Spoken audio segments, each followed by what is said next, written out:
አዱላም ውስጥ ዳዊት እንደዚህ ያለ አዱላም ውስጥ የተቀመጥኩት አለ እሱ የሚያደርግልኝ እስኪ ነገረኝና እስኪ ያሳወቀኝ ድረስ አዱላም ውስጥ ነበርኩ ኳላችሁ ምን ሰምታችኋለሁ? ቀጣይ ጥያቄው ዳኛው ስለናንተ ፋይናንስ ምን ብሏል? ዳኛው ስለናንተ ትዳር ምን ብሏል? ዳኛው ስለናንተ የውጭ በር ምን ብሏል? ዳኛው ስላንቺ ካምፓኒ ምን ብሏል? ዳዊት ከእግዚአብሔር ዘንድ እስኪሰማ 9 ወር ነው የጠበቀው። ዳዊት ከእግዚአብሔር ዘንድ ሰምቷል ብለው በቃ ይሄ የኛም ትንቢት ነው ብሎ ይወጣል። ዳዊትን ሰምተው ግን እነዚህ ሐሰተኛ ምናምን ብትል ትክክል አይደለም። ቢኮዝ በእያንዳንዱ የፍርድ አሰጣጣቸው ላይ ትክክል ነበሩ። ሐሰተኛ ያስባላቸው አንድ ሰው ከነሱ በላይ ያለውን ስልጣን ስለተጠቀመ ነው። በምን ስለበለጣቸው ነው? በስልጣን ስለበለጣቸው ነው።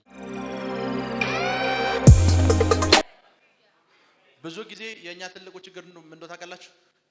ብዙ የአዱላም ዋሻ ኤክስፒሪየንስ አለን። መሽግ ብለን ፋስቲንግ እንገባለን ለ4 ለ5 ቀን። እናንተ ለፍልፋችሁ ነው የምትወጡት። ዳኛውም እንዳላልሰማችሁ ልክ ነኝ።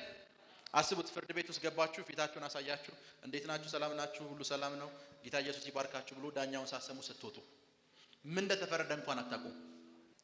አዱላም ውስጥ ዳዊት እንደዚህ ያለ አዱላም ውስጥ የተቀመጥኩት አለ እሱ የሚያደርግልኝ እስኪ ነገረኝና እስኪ ያሳወቀኝ ድረስ ነው። ከዚህ በፊት ነግሬያችኋለሁ። ጸሎት የሚለው የሂብሩ ቃል ቴፊላ ነው።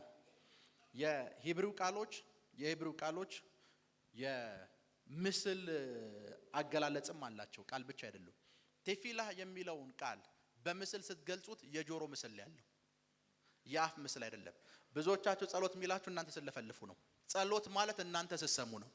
አዱላም ውስጥ ነበርኩ ኳላችሁ ምን ሰምታችኋለሁ? ቀጣይ ጥያቄው ዳኛው ስለናንተ ፋይናንስ ምን ብሏል? ዳኛው ስለናንተ ትዳር ምን ብሏል? ዳኛው ስለናንተ የውጭ በር ምን ብሏል? ዳኛው ስላንቺ ካምፓኒ ምን ብሏል? ሄሎ እና ዳዊት እግዚአብሔር አለ ምን እስከሚለኝ ድረስ የሚያደርግልኝን ምን እስከሚለኝ ፋስቲንግ ውስጥ ከገባችሁ፣ አዱላም ውስጥ ከገባችሁ፣ መጸለይ ከጀመራችሁ፣ መጮህ ከጀመራችሁ ማድረግ ያለባችሁ ምን ታውቃላችሁ? እሱ እስኪያሳውቃችሁ ድረስ ጠብቁ። ዳዊት አስቡት፣ የመጀመሪያ ቀን አዱላም ሲገባ እመኑኝ በ3ኛው ቀን እንደሚወጣ እርግጠኛ ነው። እግዚአብሔር 9 ወር ድረስ ዝም አለ። ዳዊት እሱ ሳይነገረኝማ አልወጣም ብሎ 9 ወር ድረስ ነው የቆየው። አስቡት፣ አንዳንድ የፍርድ ሂደቶች 3 ዓመትም ሊፈጁ ይችላሉ። አንዳንድ የፍርድ ሂደቶች 3 ዓመትም 10 ዓመትም የሚፈጅ የፍርድ ቤት ፕሮሰስ አጋጥሟቸው አያውቅም? አዱላም የመጣችሁት እኮ ለመለፍለፍ ብቻ አይደለም፣ ልታስፈርዱ ነው። ልከኛ አይደለ? ለማስፈረር ነው የመጣችሁት። ዳዊት ከእግዚአብሔር ዘንድ እስኪሰማ 9 ወር ነው የጠበቀው። ኦፊሻሊ መጽሐፍ ቅዱስ ሪከርድ ተደርጎ የምታገኙት ትልቁ ጸሎት የነህምያ ጸሎት ነው። 4 ወር ነው፣ 160 ቀን ነው ነህምያ የጸለየው። የዳዊት ይበልጣል፣ 9 ወር ነው። ቢያንስ የአመቱን 75% አዱላም ውስጥ ነው ያሳለፈው። እንጀራ የለም። ዳዊት ብቻ እኮ አይደለም ያለው 400ዎችም ለመውጣት የተዘጋጁት ዳዊት ድምጽ ከሰማ 400ም ይወጣል። ያን የዳዊትን ድምጽ ያምኑታል። ዳዊት ከእግዚአብሔር ዘንድ ሰምቷል ብለው በቃ ይሄ የኛም ትንቢት ነው ብለው ይወጣል። ዳዊትን ሰምተው ዛሬ እዚህ የመጣችሁት ፕሮፌት ሚራክልን ሰምታችሁ እንወጣለን ካላችሁ ለእናንተ ትንቢት አለኝ። 2018 እጅግ በጣም ባለጠጋ ስትሆኑ አይቻለሁ። መሬቶች ሲለቀቁ አይቻለሁ። ገንዘቦች ሲመጡ አይቻለሁ። ሲመጡ አይቻለሁ። ሚኒስትሪያችሁ በኃይል ሲሰፋ አይቻለሁ። በኃይል ሲጨምር አይቻለሁ። ኢንተርናሽናል በሮች ሲከፋፈቱ አይቻለሁ። ይሄን ቃል ልንገራችሁና ከዛ ወደ ጸሎት እንሄዳለን። ፍርድ ቤት ስትመጡ ምን ብላችሁ ነው የምትመጡት? መንግስት ይፍረድልኝ ብላችሁ ነው አይደል የምትመጡት? መንግስት ይፍረድልኝ ብላችሁ ስትመጡ መንግስቱን ወክሎ የሚፈርድላችሁ ግን አንድ ዳኛ አለ እዛ ውስጥ። መንግስት ፍርዱን የሚያሳውቃችሁ በዛ ዳኛ አፍ ነው። ትክክል? ፍርዱን የሚያሳውቃችሁ በየትኛው? አሁን ትልቁ ችግር የት ጋር እንዳለ ልንገራችሁ። ትልቁ ችግር መንግስት ህግ የተማረ ሰው አለ እና ሱፍ የለበስከው እኔም ጠይቀህ የተለያዩ ፍርድ ቤቶች አሉ አይደለ?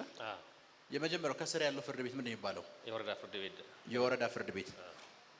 አብረን ነው የምንሰብከው ማለት ነው ዛሬ። አንድ ጉዳይ ልታስፈጽሙ ብላችሁ ዳኛው ህገ መንግስቱን የመንግስት ያወጣውን ህግ ተከትሎ የሚናገር ምንድነው? አፍ ነው አይደለ? የወረዳው ፍርድ ቤት ጋር መጣችሁ። አሁን ወደ ቸርች እንድትመጡ እየነገርኳችሁ ወረዳው ፍርድ ቤት ጋር መጣችሁና በወረዳው ፍርድ ቤት ዳኛ ፍርድ አልተስማማችሁ። ቀጣይ የት ነው የምትሄዱት? ይግባኝ ከፍተኛ ፍርድ ቤት ከፍተኛ ፍርድ ቤት ጋር መጣችሁ። ከፍተኛ ፍርድ ቤትም ጋር ስትመጣ በዳኛው ውሳኔ አልተስማማችሁ። ቀጣይ የት ነው የምትሄዱት? ጠቅላይ ፍርድ ቤት አይደለም ሰበር የሚባል አለ። ቀጣይ ጠቅላይ ፍርድ ቤት ጋር ትመጣላችሁ። በጠቅላይ ፍርድ ቤትም አልተስማማችሁም። ቀጣይ የት ነው የምትመጡት? ሰበር። ያ ማለት አስቡት፣ ስንት ዳኛ ጋር መጣችኋል? አራቱም እኩል አይደሉም። ላይ ያለው ሰበር ሶስቱንም ሊሽር ይችላል። ልክ ነኝ አይደል? እውነት ነው። ላይ ያለው ሰበር የአንዳንዶቻችሁ ትልቁ ችግር ምን መሰላችሁ? ሰፈር ውስጥ ያሉ የእግዚአብሔር ሰዎች ጋር ፍርድ ልትቀበሉ ትችላላችሁ። በዛ ፍርድ ካልተስማማችሁ ከነሱ ከፍ ያለ ነገር መምጣት አለባችሁ። አልገባችሁም። ለፕሬዴጌዴሌ ቦሳ ተካታራባሻል ሰፈር ውስጥ 200 ካሬ ከሆነ የተፈረደው በ200 ካሬ ካልተስማማችሁ ከሱ ከፍ ያለ ጋር መምጣት ከሱም ከፍ ያለ ጋር ትመጣለ። ቁጭ በሉ። ሰበሩ ሶስቱም አንድ አይነት ፍርድ ፈረዱ። ሰበሩ ካልተስማማ ምንድነው የሚሆነው? ሰበሩ የመጨረሻ ነው። የሶስቱም ውድቅ ይሆናል። ቀሪ ሆነ ማለት ነው። የሶስቱም ምን ሆነ? ከዛም ቀጥሎ አለ የተከበረው የተወካዮች ምክር ቤት አለ። እኔ ዳኞቹ ጋር ነው የመጣው ያለው። መደበኛ ፍርድ ቤት አራት ዳኛ ጋር መተናል። መጨረሻ ላይ የተቀመጠው ዳኛ ከዚህ በፊት ነግሬያቸዋለሁ። ከዚህ በፊት አንድ መጨረሻ ላይ ያለው ሰበር ዳኛው ሶስቱን ዳኞች ሐሰተኛ ማስባል ይችላል። ከኔ ጋር ናችሁ? ሶስቱን ዳኞች ውሸታም ማስባል ይችላል። አንድ ትልቅ ስልጣን ያለው የእግዚአብሔር ሰው ሌሎች ሰዎች የተነበዩልህን ትንቢት እነሱን ሐሰተኛ ማስባል ይችላል።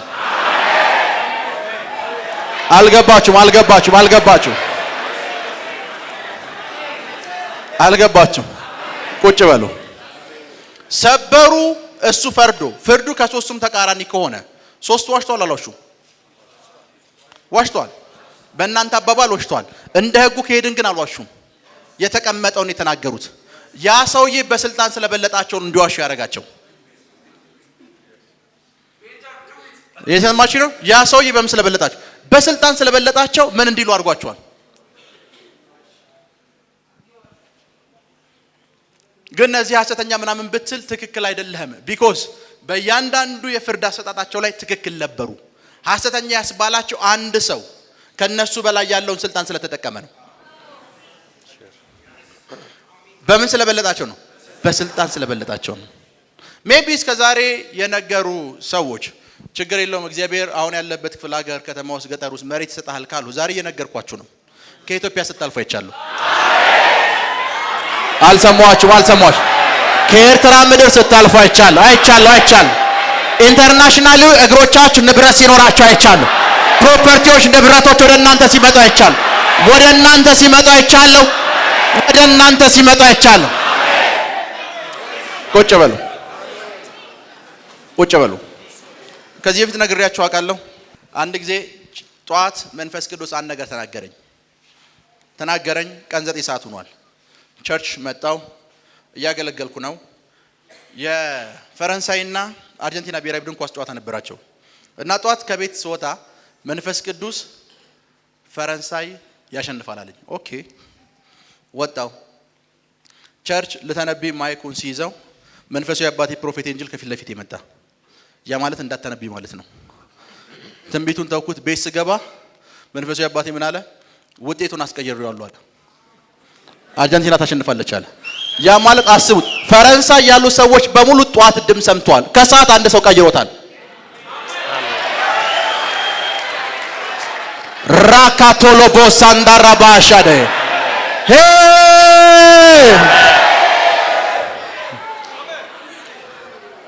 መዝሙር 82 እንክፈቱ። መዝሙር 82 ቁጥር 6 እኔ ግን አማልክት ናችሁ፣ ሁላችሁም የልዑል ልጅ ናችሁ። ነገር ግን እንደ ሰው ትሞታላችሁ፣ ከአለቆችም እንዳንዱ ትወድቃላችሁ። አቤቱ ተነስ፣ በምድር ላይ ፍርድ፣ አንተ አሕዛብን ሁሉ። ምን ማለት እንደሆነ ልንገራችሁ። በብሉይ ኪዳን ውስጥ የነቢያቶች ነብይ ከሚለው ስማቸው ውጭ ሌላኛው ስማቸው ምን እንደሆነ ታውቃላችሁ? ፈራጆች ነው የሚለው። መጽሐፍ ቅዱስ የመሳፍንት መጽሐፍ ስታነብ ዲቦራ ነብይትም ነበረች ፈራጅም ነበረች ነው የሚለው። ያ ማለት ዳኛውን ወክላ የምትናገረው ላይ ያለውን ዳኛ ወክላ የምትናገረው እሷ ነች። እዚህ ምድር ላይ ያለውን የሚናገር ሰው ማን ነው ካላችሁ ነብይ ነው። እየፈረደላችሁ ነው። ዛሬ አዶላም ውስጥ መጣችኋል። ፍርድ ልትቀበሉ ነው የመጣችሁት እና ፍርዱን ከጥቂት ደቂቃዎች በኋላ በደንብ እነግራችኋለሁ።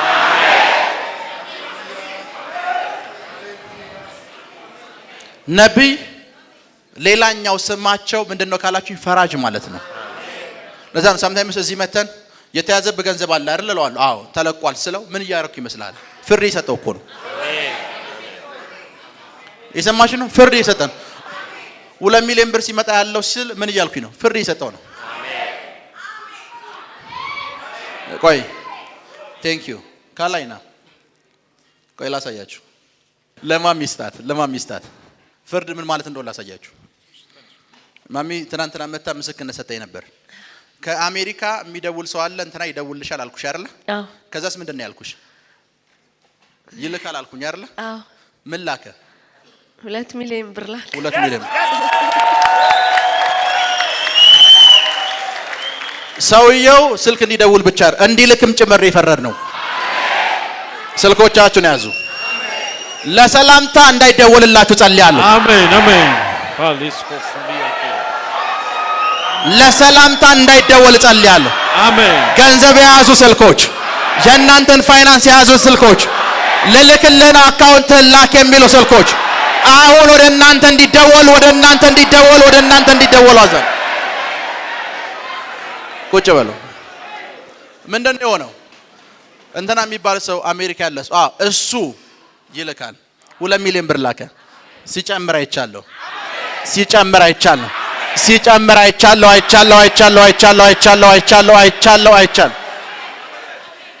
በምን ተነብይበት ሰዓት ምን እያደረግን ነው? ፍርድ እየሰጠን ነው። እዚህ ያለውት ለመፍረድ ነው። እዚህ ያለውት አሳውሳለሁ። አንድ የዛሬ 3 ወር ነው 4 ወር አንድ ሰው ገዝቶስ መጣ። የአንድ ቤተክርስቲያን ሽማግሌ ነው። ፕሮፌት አለኛ ቤት ይሄ የሚባል ሰው መሬቴን ነጥቆኝ በሰዎች ተጠቅሞ እንደዚህ መሬቴን ነጠቀኛል። ኦኬ ፎቶን ስጠኝ አልኩት። ፎቶን ስጠኝ። አሁን በዚህ እና በዚህ ቀን 2 ቀን የፍርድ ፕሮሰስ አለ አልኩት። አዎ እሱን አልኩት ዳኞቹ ለሱን ይፈርዱለት አልኩት። እሱን ጠብቅና ተመለሰና እኔ ጋር ስትመጣ አንድ ነገር አለው እንደተባለው ሁለቱም ጊዜ ፍርዱ ፕሮሰስ ላይ ዳኞቹ ለዛኛው ሰው ይፈረዱ እንዳልኩት። ከዛ ፎቶን ሰጠኝ እንደዚህ በሉ አልኩት። መሞት ይሻልሃል ወይስ መሬቱን መልቀቅ በሉ አልኩት። ቢኮዝ እንዲሞት መጸለይ ፍርድ ነው። ሄሎ ላፕራዲያ ኮሳንዳራ ባሻደ ታውቃላችሁ። ፍርድ ቤት ዳኞች ጋር ስትሄዱ ይሄኛው 10 ዓመት 15 ዓመት ይታሰር ብቻ እኮ አይደለም የሞት ፍርድ የሚፈረድበት ሰው እንዳለ ታውቃላችሁ። ቢኮዝ ዳኛው ገዳይ ሆኖ አይደለም ፍርድ ነው። ሄሎ ሜቢ ዳኛውን ብትጠይቁት በግ ለማረድ እንኳን የሚቀፋው አይነት ሰው ሊሆን ይችላል፣ ግን ፍርድ ነው። የእናንተን ነገር የነጠቁ ሰዎች አሁን ስትመለሱ የምትነግሯቸውን መሬቱን መመለስ ይሻላል ወይስ 2018 ላይ መኖር? ይሄ ነው ማለት መሬቱን መመለስ ይሻላል ወይስ ራካቶሎ ቦሳንዳ ረባሻደ? ለዛ ነው መጽሐፍ ቅዱሳችሁን ከጥግ እስከ ጥግ ብታነቡት፣ ከጥግ እስከ ጥግ ከመጀመሪያው እስከ መጨረሻ ብታነቡት ሰው ያልገደለ ነብይ የለም። ሁሉም ነቢያቶች ሰው ገድለዋል። ለምን? ፈራጅ ናቸው። አንድ ኤልሳ የሚባል ሰው መላጣሉ ብሎ ህፃናትን አስገድሏል። መላጣሉ ብሎ ኤልያስ ከተራራ ውረድ ስላሉት ብቻ ሰው ገድሏል። ሁሉም የእግዚአብሔር ሰዎች ጋር ስትመጡ አንዴ ማሳውሰው አንድ ሰውዬ አይ ቲንክ ዩቲዩብ ላይ ያለ አቆምኩት። የእናንተ ቤት ኬዝ በሙሉ የተያዘው አጎተ ጠንቋይ ቤት ስለሚሄድ ነው፣ ዛሬ ምሽት ይሞታል አልኩት። ምን አጎተ? አዎ አጎት ይሞታል። በጌታ ፊት ነው የምነግራችሁ። ቀጣይ ቀን ሲመጣ የዛኑ ምሽት አጎቱ ሞቷል። በእናንተ ላይ የመተቱ ያን ዓመት አይሻገሩ።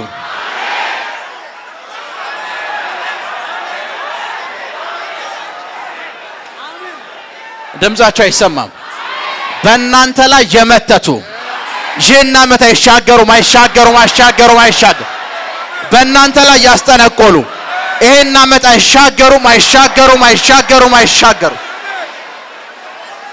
አይሻገሩም። ቁጭ በሉ። አይሻገሩም። በዚህ 2018 ቅርብም ይኑሩ ሩቅም ይኑሩ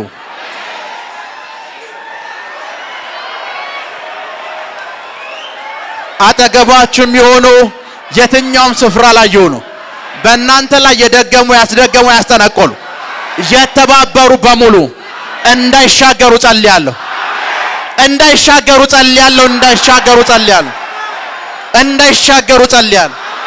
ቁጭ በሉ።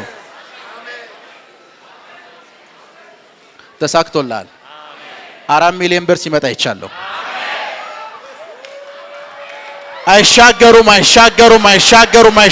አይሻገሩም።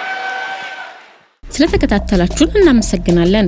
የሄቨን ቲቪ የ24 አገልግሎት በቤታችሁ ሆናችሁ መከታተል ለምትፈልጉ ቀጥሎ ያለውን የኢትዮሳት ፍሪኩዌንሲ ተጠቀሙ። ፍሪኩዌንሲ 11605 ፖላራይዜሽን ሆሪዞንታል ሲምቦል ሬት 45000። በተጨማሪም በየጊዜው የምንለቃቸውን ቪዲዮዎችና የተለያዩ መረጃዎችን ለመከታተል ፕሮፌት ሚራክል ተካ የሚለውን የፌስቡክ ገጻችንን ላይክ እና ፎሎ ያድርጉ። እንዲሁም ፕሮፌት ሚራክል ተካ የሚለውን የዩቲዩብ ቻናላችንን ሰብስክራይብ ያድርጉ። የምንለቃቸውን አዳዲስ መንፈሳዊ ቪዲዮዎች በሰዓቱ ቀድሞ እንዲደርሱት ደግሞ የደውል ምልክቱን ይጫኑ።